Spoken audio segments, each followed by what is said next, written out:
proceed with our discussion in the project management, that is part 2, quality.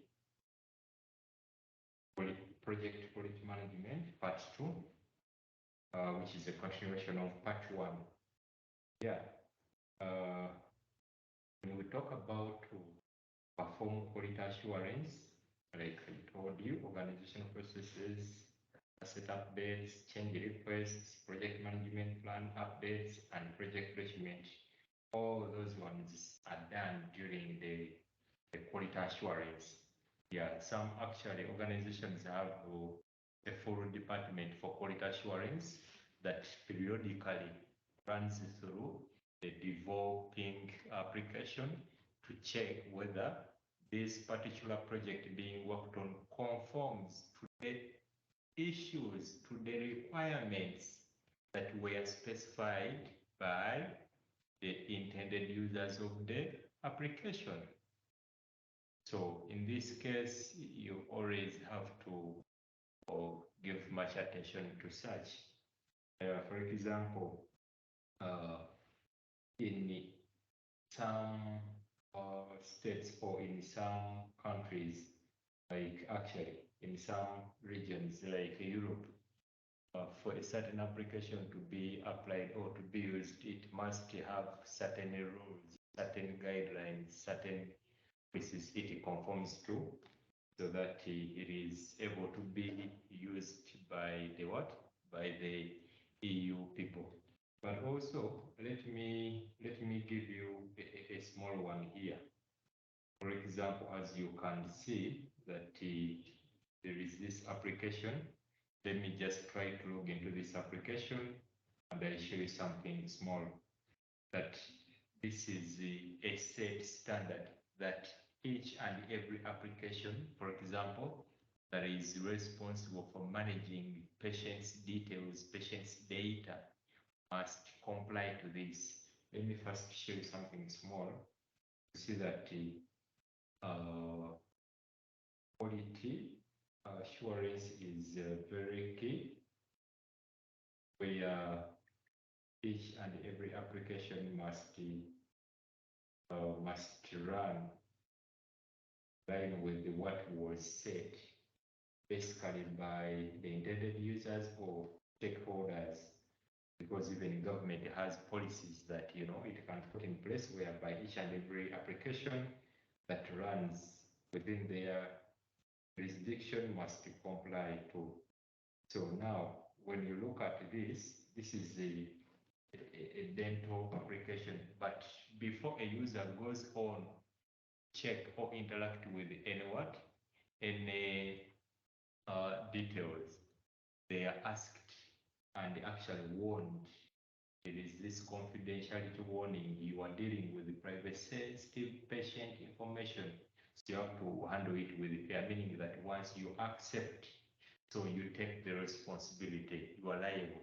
The way how you normally see when you are installing software, there is that quality check that is always put, that whoever installs this application must agree to our terms and conditions. So in this case, when it comes to managing software projects, yes, there are some quality checks. Yeah, because now this is very sensitive information, whereby for whoever accepts, then you take the responsibility, the liability. So you are liable to whatever happens with this data in case it is misused. You get the moment you decline, then the system kicks you out.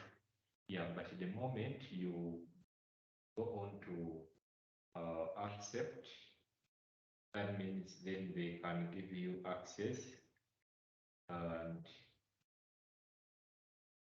that is a quality check that is set by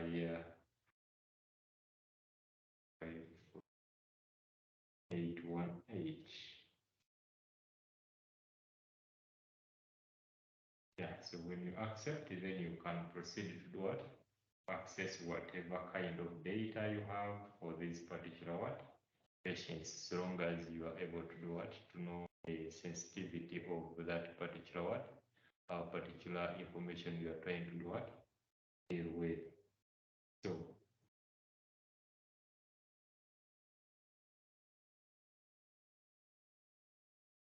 So now when we talk about performing quality assurance, like I said, this is a periodic check you get. So where we have asset updates, change requests, project management plan updates, as well as even actually user manuals, right? Yeah, like of late, I think I can show you this one. One of the ways how quality assurance can be achieved. Yes, you do quality assurance by making some documentations, like this part where we talked about project document updates. You keep updating, you get, yeah, actually, this is even where we come up with what we call user manuals. Yes, we can come up with the user manuals so that our users have direct guidelines on how to use our application. Yes. Now, countries have developed and technology has changed whereby of late can document both text and video user manuals you get.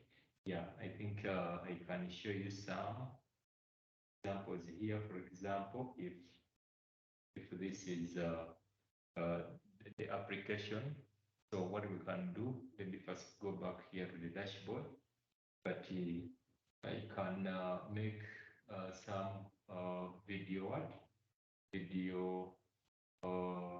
screen recording. Yes, like I can turn on a screen recorder and depending on which one do you use. Yeah, so I can say that I'm going to record what? I'm going to record either entire desktop, I'm going to record only that particular window or only that particular tab. But then if you want to focus your users only on that area of the application, then it is better you go with a tab. Then yeah, you can decide to choose whatever parameter we want to set. For example, when it comes to audio source, I want to be picked from the what? From the system, or I may not want when I just need the user to be following, actions without what? Actions without voice, then I will say no audio. Then when I want, I can determine which kind of maybe video quality I need. Then if I set it to high, then also setting stream right, variable, minimize or mute, then I can now start. Then since I chose to record the tab, so they put for me all the tabs that are open on my what? On my browser. Then I choose one. I think it is which one is it? Which one is it? This application, I'm not so sure whether it is, and we can pick any as long as it is for demo purposes. Let us pick any one. Let me check if it is one of the. I don't want to log in again, but in case it doesn't give me, then we shall just log in again. With this, let us share. So yes, so you realize that now I can do what? For example, I can come to this front office, and when I come to front office, I'm able to create some appointments where I have to select I selected the name of the what? Name of the patient here.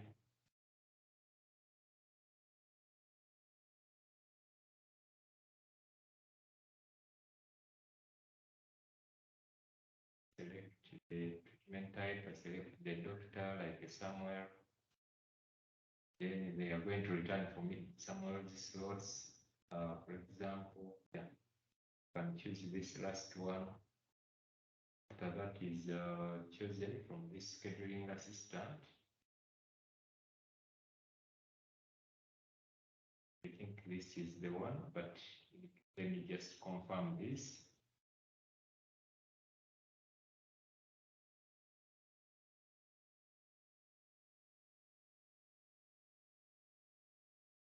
So let me hope you know what we are trying to do. We are just trying to see how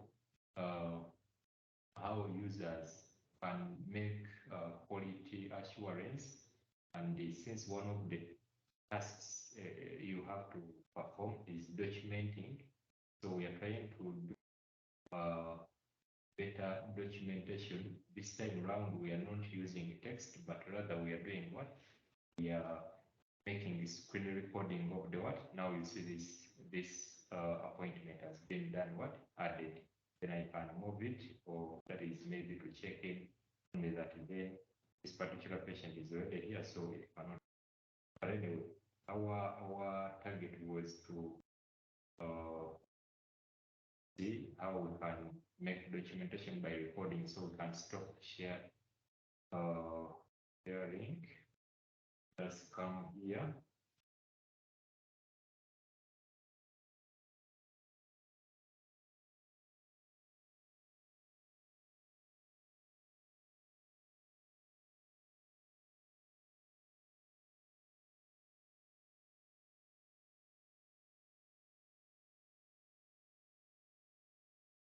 Recording, sorry, please select an option and try again. I didn't see this, but being it is something small, we can run it very fast. Okay, we can share. It is recording. You can hear and create a new one. Patient.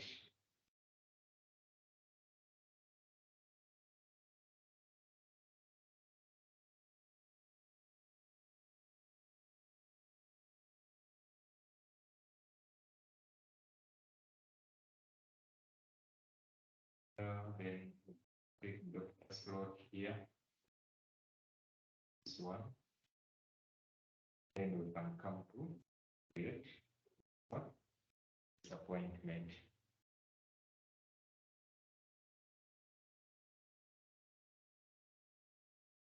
Yes, sharing.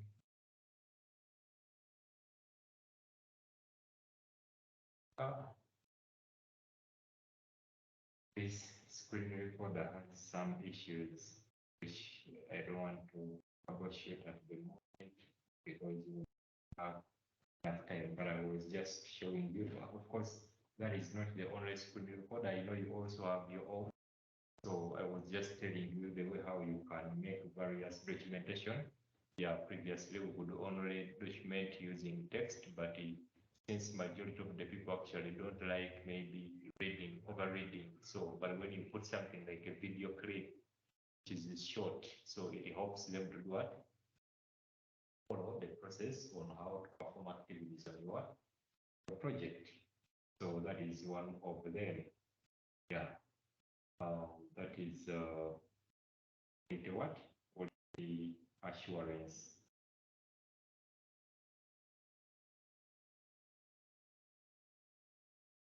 It's the last step when you are trying to what we call project quality management.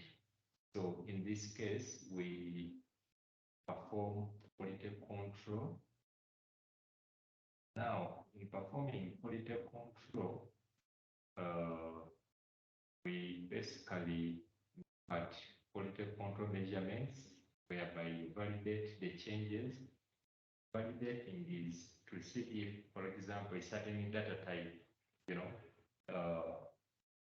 okay, a certain data that has been entered in that particular field needs a validated data type, you know, to be accepted in that particular field. Yeah, validated variables, variables, organizational processes, assets, as well as change requests, project management plan, updates, all that is done during what? Quality control. Yes. So just to know that project quality management has 3 stages. It has what we call a quality plan or planning quality. Then it has the quality assurance, then as well as quality control. You get. So in details, when we talk about planning quality, we basically look at this implies the ability to anticipate situations and prepare actions to bring about the desired outcome. Now, when you are planning, how or which type of quality, which type of system, which type of application, which type of project you want to offer to the client. For example, let me give you a very simple one using this very example here. Now you see this application. This application is a medical project. But now you realize you think of a scenario where what if this facility, this hospital, this medical center gets maybe 10,000 patients. Will the system be in a position to handle them at once without getting, as in freezing? You get. So meaning that you can test the system by using maybe seeded data. You get. So that you can test and see that when I give it, maybe 10,000 or 50,000 entries of patient's records, how will it perform? How will it react? Yes, when it comes to managing this data. When it keeps freezing, then you know that maybe you need to adjust on the resources, maybe of the server where your data is being kept. Or you have to optimize and do a lot with your database. Yeah, for example, now you see that this particular one has quite a number of patients. You get. So you have to test the application. You have to test the application based on various scenarios. You get. So that helps you. That will help in trying to anticipate situations and prepare actions to bring about the desired outcome. So when you go testing out those various scenarios, so you realize that time will come when the system cannot get any breakdown because these were all handled at the initial stage while developing this particular project. There's another scenario I can give you is for example, you could be developing the application or developing this project when you are only maybe 5 users. So can you roll it out? What happens if there may be 100 users, logged in at the same time? What will happen? How will it react to such traffic? So how about when there are various people hitting the same endpoint? What will happen? You get. Yeah. So basically, you look at when we are talking about planning quality, basically look at the ability to anticipate, you look ahead, various scenarios, what will happen, then that will help you to prepare actions to bring about the outcome. So that is about planning quality. So you have to look at the important to prevent defects, first of all, by selecting proper materials, talk about training and the coordinating people in quality so that people can do comply. Then planning a process that ensures the appropriate outcome. Then we have design of experiments, where you have to look at design of experiments is basically a quality planning technique that will help identifying which variables have the most influence on overall outcome of the process. You get. Yeah, we have what you call, for example, when you look at this particular project, let's just go here. Let us first end this. and you go here briefly. So you realize that, okay, when we are here, so if we are at the dashboard, you need to, for example, if we try to inspect our application, you realize that let's try to check on the way how these particular endpoints are being called. Let us come here. Let us look at maybe total patients. So you realize that look at the time it takes for these particular endpoints to do what? To return, you get. So some actually are even in milliseconds. So there are some whereby now you know that there is no particular endpoint that is maybe taking what? Maybe even 2 seconds. Then plus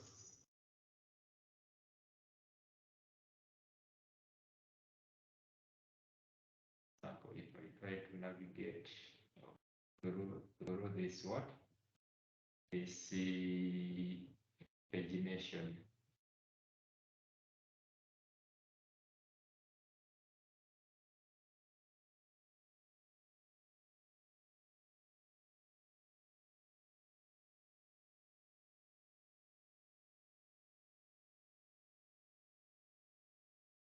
So there are some endpoints that you know that they are maybe very crucial. Every time you try to navigate the application, those endpoints are being called. So meaning that you need to give them more attention so that you optimize them fully, so that they don't cause the application to do what? To freeze at any point, but rather it acts as what? It intended in that case. We go here. Also applies to project management issues. For example, cost and schedule trade-offs. Yeah, this one I had already told you that these are intertwined what components or parameters of what of project management. It also involves documenting important factors that directly contribute to meeting customer what requirements. Yeah, documenting is very important. Then you have scope aspects of IT projects. Yeah, whereby we have various technologies here that we need to look at. Here we have functionality, which is the degree to which a system performs its intended function. Then we have system output, which are the screens and the reports. The system does what? Generates. Okay. Yeah. Then we have what we call reliability. Yes, when we are dealing with the quality. Yeah, reliability is one of the key issues that we need to basically look at achieving.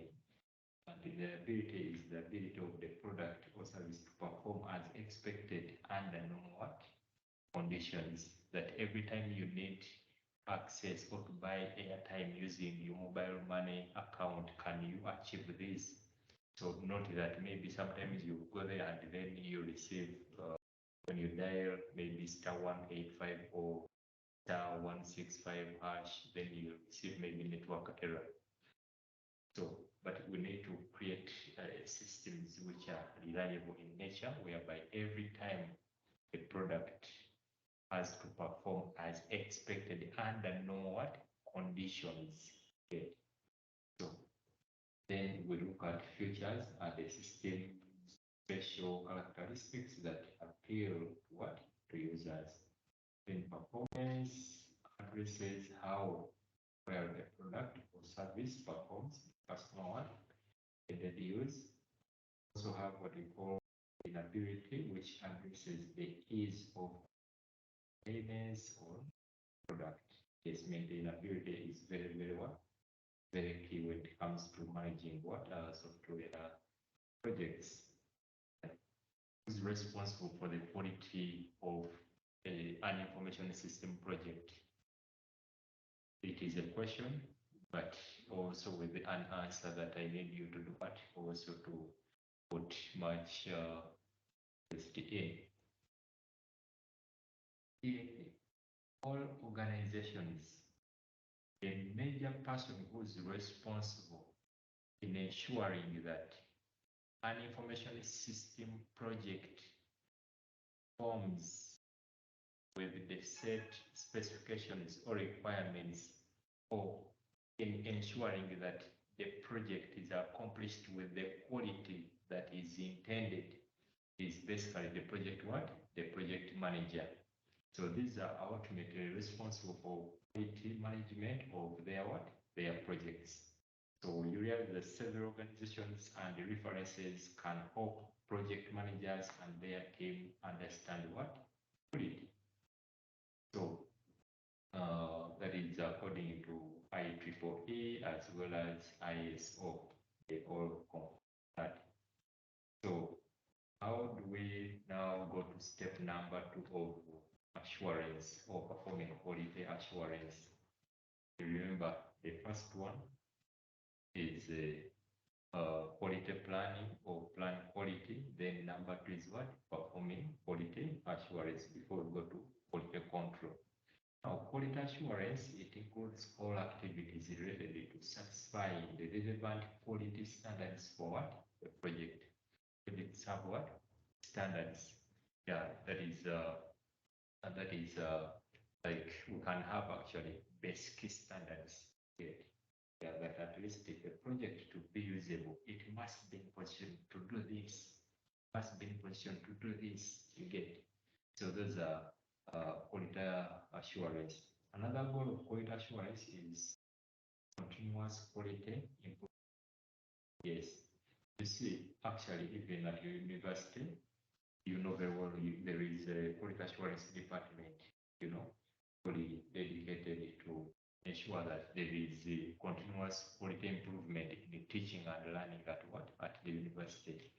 So that is one of the goals of quality what? Assurance.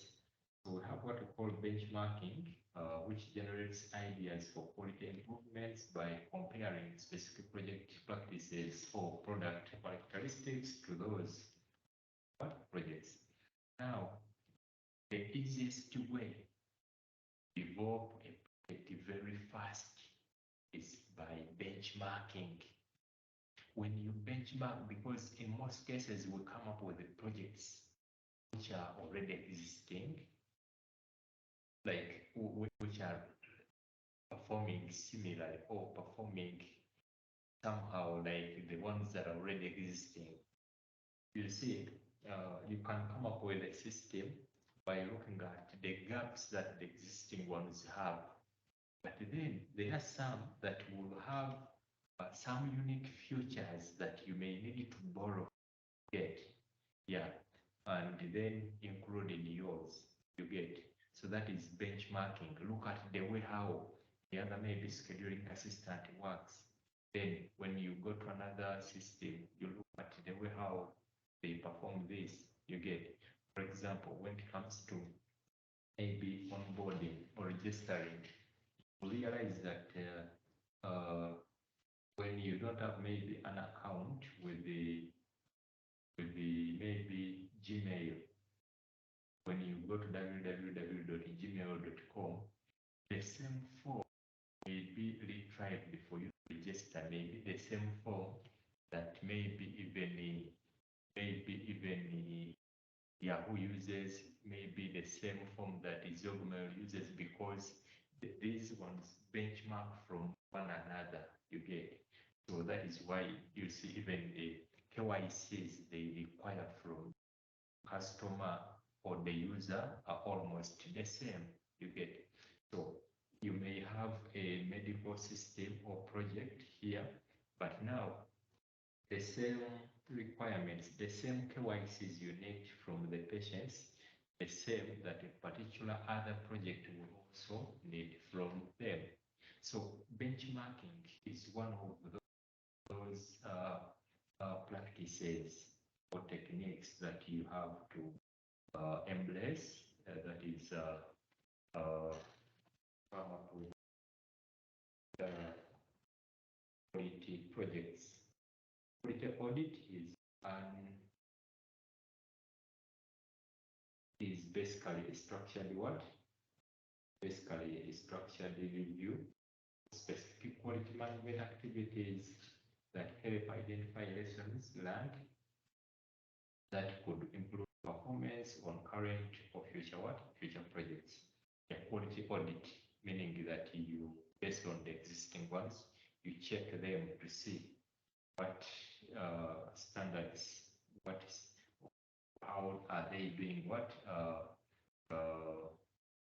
performing, so that you borrow some ideas that you can use. Then the last stage of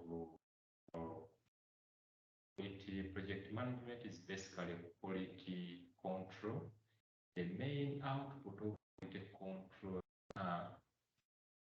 we have what we call 7 basic tools of quality that helps in performing quality control. So what you have to know is that the main outputs of quality control are acceptance decision, rework, this what? Adjustment. Now look at this one is not a technique, but it's one of the tools that we can use. For example, cause and effect diagrams. These are tools that can be used to trace complaints about quality problems back to the responsible production operations. Now, the use of the other quality assurance department or personnel or anyone who's doing a work of quality assurance on a project is basically to find out issues. You get find out issues on the project and then reports them back to the developers, to the people who are responsible in implementing or putting them into what proper way as expected. That is a use of cause and effect you get. So this can be in a matrix format. Yeah, the cause and effect what diagram. So they help you to find the root cause of the problem and also know as fishbone or Sakawa diagrams. Yeah, the name extracted from. Okay. They can also use the 5 whys technique where you repeated ask the question why. 5 is a good what rule of thumb. Tell when the layers of symptoms that can obviously lead to the root cause. The way how people in the research use the problem tree matrix, yeah, that helps them to easily identify the problem as well as coming up with a solution. Yeah, so this is a sample cause and effect what diagram where you have training, system hardware, software, plus the what user hardware. So you realize that we look at some of the causes. For example, user did not check box to save password. So user keeps forgetting password. User did not reset password. Okay. So all these would be one of the scenarios, causes that you have to do what? Keep checking you get. When it comes to hardware, look at not enough hard disk storage. It can cause this, whereby sometimes when the storage runs out of memory, then obviously the user may be interrupted every time is working on the project or working with the application. Warning comes up, stopping or hindering them from performing. Then we have also another tool called the quality control charts. Control chart is a graphical display of data that illustrates the results of a process over time. So the main use of control chart is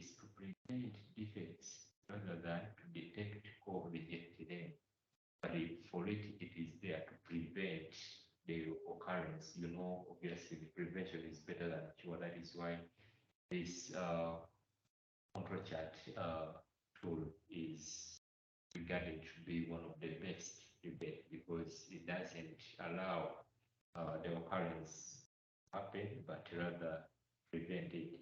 So quality control charts allows you to determine whether a process is in control or out of control, so that you can take what? The action. Then we have the the 7 run rule. You can use quality control charts and the 7 run rule partners in data.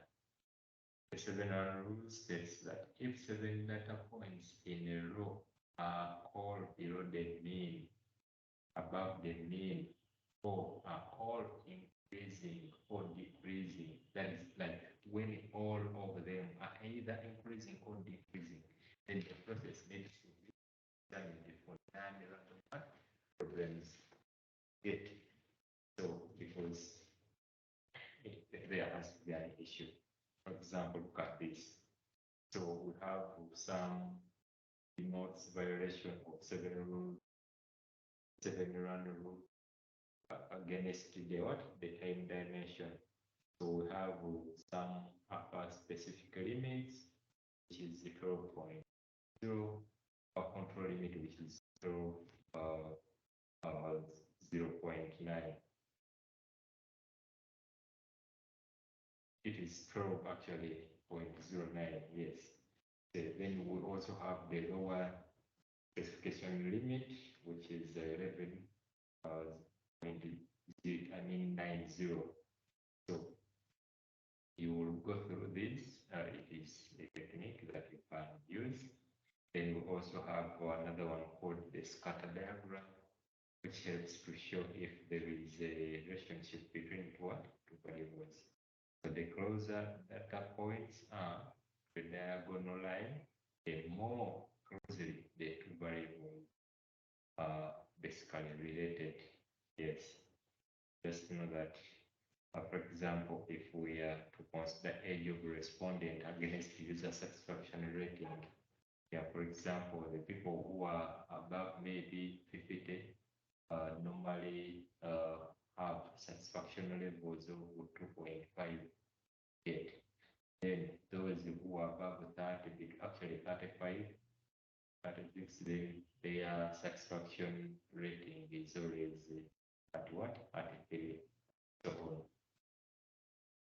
So histograms are also in a bar graph format, which is basically a form of distribution of what variables. So each value presents an attribute or characteristics of a problem or situation, and the height of the bar represents its what frequency. And this is a sample, a histogram that you can but have also another which is Pareto chart that you through have the flow charts.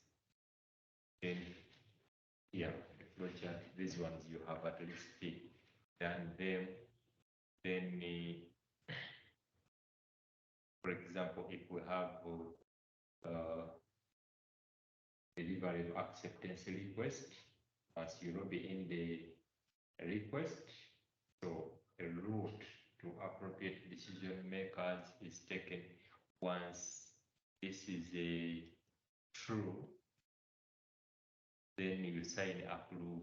You go to the form or to the section that has sign approval, and then obviously notify requester and login system. But in case the route to appropriate decision maker is a false, then obviously document required additional work, and then you go to notify the requester and log into system. So all those are basically techniques used, but quality control, even these ones, the 6 what sigma. You will go through them, but you just pick one that you can always apply. But I just wanted to include all of them so that you have a variety of choices. So this is also another case, like the way we have been doing in the past chapters. What went right, you can go through. These are cases extracted from well-evidenced research. Yeah.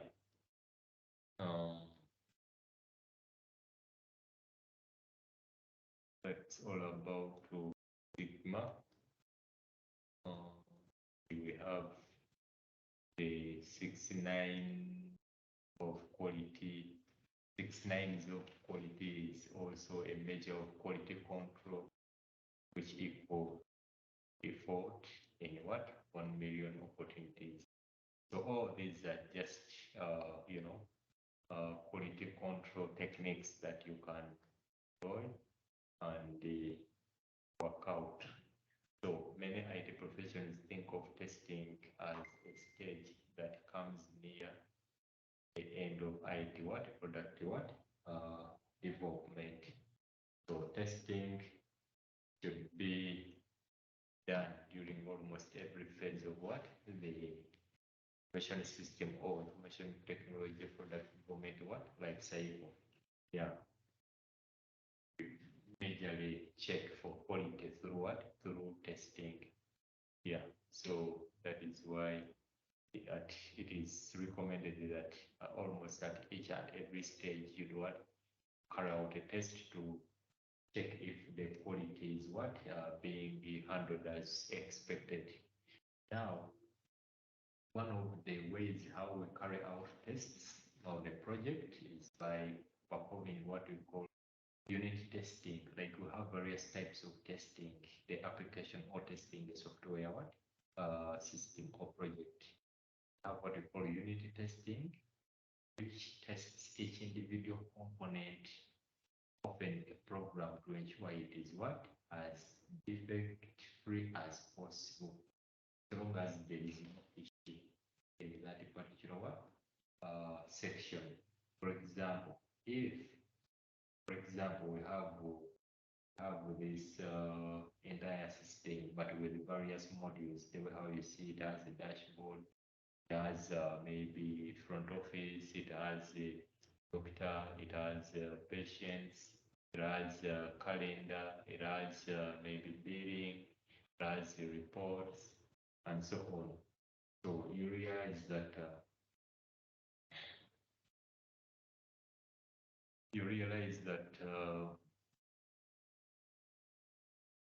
in unit testing, you handle a particular section, you carry it out end to end. For example, when we come to this reception, can come to adding new appointment. When we come to create new appointment, we select the patient here. Then we select the treatment type. Then we select a doctor, the handler. We can assign it to Dr. Samuel. Then it's loaded in that it is loading. So then when it comes, yeah, we are able to choose the available slot. And then we go to create slot. So it is saving this particular slot. Basically, you look at in a case on this scheduling assistant, something is not working well, then you do what? Check it out. You get. So basically, the various types of testing. Then we have what we call integration testing, which occurs between a unit and system testing. Test functionally components, because there are some components that work hand in hand, interrelated. So now when you have integration testing, it looks at making the multiple components work together. Yeah, you get it. So that is integration testing. Then we have system testing, which tests the entire system as a whole. You get, yeah. Now, how can all the modules, how can all the sections of this particular project work together? Then we have also user acceptance test. which is an independent test performed by end users prior to accepting the delivered application or project. Okay, these are recommendations. Testing alone is not enough, according to what's Humphrey, the expert on software quality, define software defect as anything that must be changed before delivery of the program. Okay. So testing does not sufficiently prevent software defects. Because the number of ways to test a complex system is huge today. Yeah, so that is why it is always good that you don't do what? You don't test alone. Modern quality management, we have modern quality management, which requires customer satisfaction, requires prevention, inspection. Go through these, have even somewhat quality experts, by which is good, quality is free. We have the Shakawa, we have quite a number of them. The awards that they have done good in contributing to project quality management. IT project quality, these are some of the suggestions here, whereby you have to establish leadership that promotes quality, understand the cost of quality, focus on organizational influences and workplace factors that affect quality, then also follow maturity models and so on. So we also have we call the leadership. So basically, these you can go through 5 cost categories related to quality, so on. So I will not, I won't go beyond this. These are recommendations of the good best practices and the software, using software to assist in project quality management. Like you can use various ways or various tools or various softwares. For example, even spreadsheet alone, charting software helps create Pareto diagrams, fishbone diagrams, and so on. Yeah, we shall use some Gantt softwares, yeah, so that we can get to know how to perform quite a number of tasks. Yes, on an information system project. For example, how do we manage time? How do we manage cost? How do we manage scope as well as quality? And information system. So I would like to submit from here. In case you happen to have some queries, please, I'm going to request all of you to ensure that you add comments, yes, under this particular video, so that I'm able to address them accordingly. So everyone is basically required to add a comment so that you get to understand what needs to be aligned where possible. Like you can add any kind of comment under the video based on how you have perceived the session. This will help me to get feedback and serve you better. Otherwise, I wish you well. Nice evening, nice morning, nice afternoon, regardless, depending on where you are.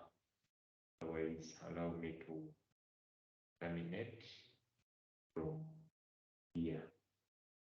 And I appreciate your contributions that I'm eagerly waiting for in terms of comments. Otherwise, bye for now.